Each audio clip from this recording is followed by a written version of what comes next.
Alright everyone, today I'm going to show you how to install a lift kit on your Infiniti G35 or your Nissan 350Z. The method works the same on both. Let's get started.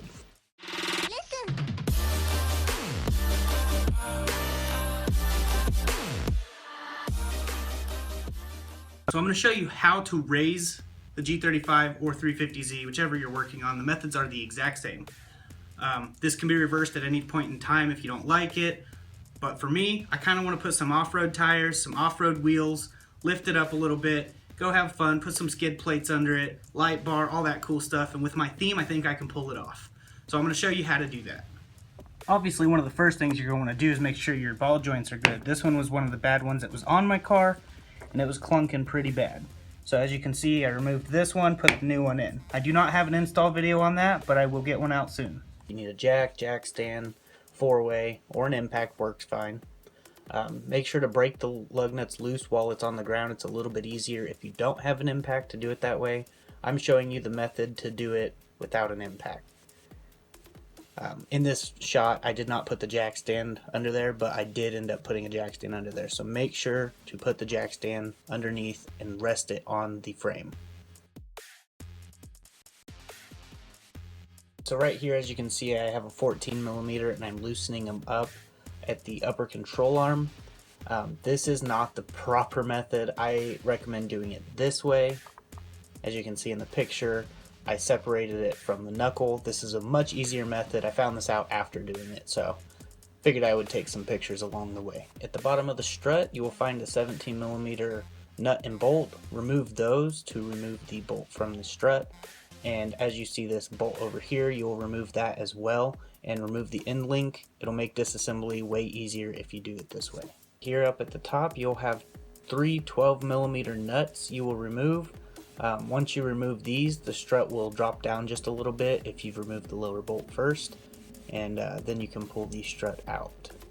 Next is to remove the cables here and undo the 12mm that holds on the brake line. Our bolts right here on the control arm.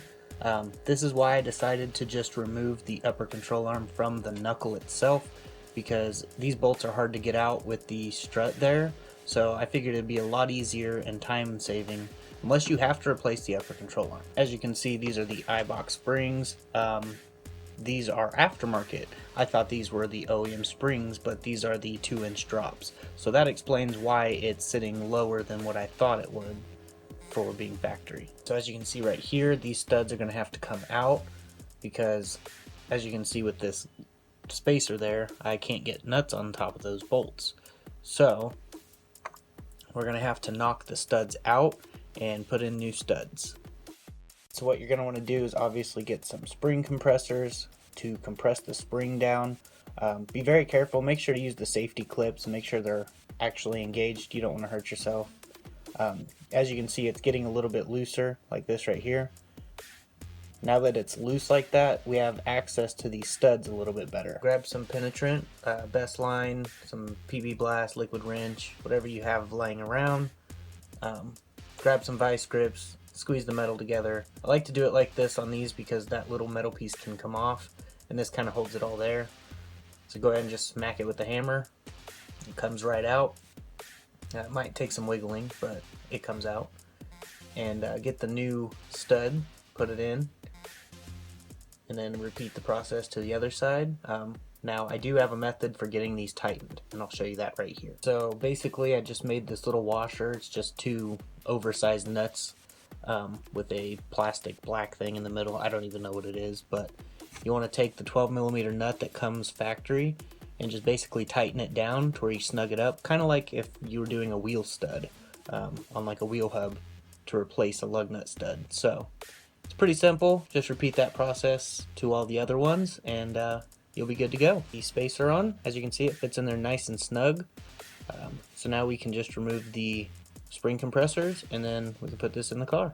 This right here is the bad ball joint, which I will have a video coming out on how to replace that. So you definitely want to replace that before continuing. Putting the upper control arm back in now. If you skip this step, then obviously you won't have to do this. This is only if you had to replace the upper control arm. Snug them down, tighten them all the way once you're finished. Make sure to not skip that step. Put the jack under the lower control arm, and jack up the strut into the rest of the way where it goes. Make sure everything's connected, like your sway bar and all that good stuff. Tighten everything down, then jack up the knuckle to where you can get it to the upper control arm and tighten the bolt down, and the rest is pretty easy from here.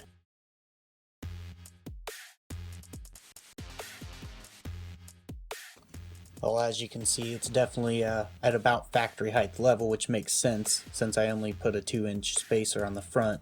But for some reason it raised all the car up, which is kind of cool.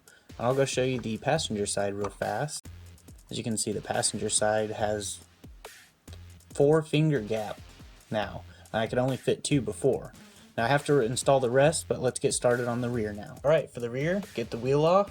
Sometimes they take a little kick. Get the jack, put it under the spring. Loosen the 17mm nut and bolt like this. Get it all the way out. Now focus on the rear. Has a 17mm. Just going to loosen it up a little bit. And then lower the jack and the spring will come down slowly. Now you have access. Put in the spacer. Just like that. Jack it up. Sometimes you got to use your foot or something to push it over so it lines up. Then jack it up some more. Helps tapping on it with a hammer. Put the bolt in, tighten it back down. Lower the jack after you tighten the lug nuts. And that's pretty much it for that. Now we're going to go test drive it. Well, didn't go at an angle.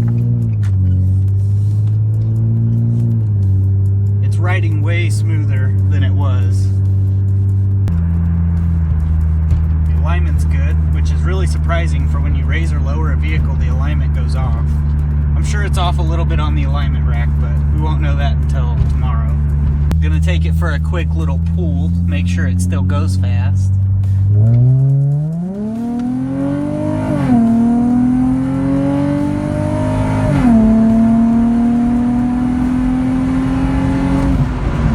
That was 80, it's doing pretty good still. That's good. Still riding smooth. No shimmy in the wheel. Awesome. Alright, so this is what it looks like with the 40mm spacers up front and the 30mm in the rear. I didn't order them offset like that on purpose, it was an accident, but I rolled with it. It doesn't look too bad. I will be adding OEM springs.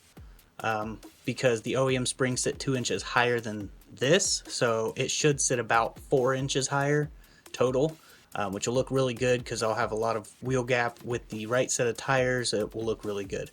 I don't know if you've seen the Mad Lady Z. This is really my inspiration, and so is Alex Ancrum's lifted Genesis. So that's what I'm kind of going for, but with this G35 sedan, it should be a little bit different. I've never seen a G35 sedan lifted like that. So that's kind of my goals, and I will be taking it off-road and doing some really cool stuff and recording it for you guys. So definitely stay tuned for that. Now we're gonna go put the wheels on at R&R. So we got them put on. As you can see, it looks really good. Gonna have to take it out. It does have a little gap still, but it will have a 2-inch higher gap than this once I put the OEM springs on. I will be getting coilovers, throwing the spacers on that and adjusting it up as high as I can. So it should get a pretty good lift, about 6 to 8 inches.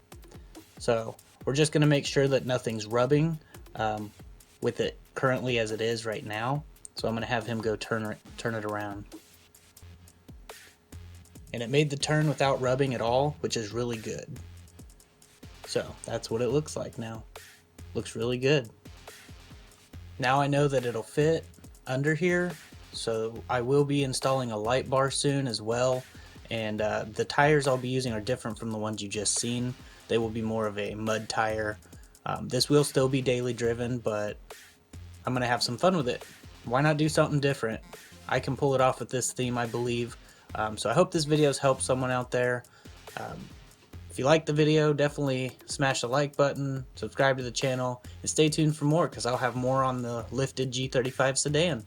So, thanks for watching. God bless.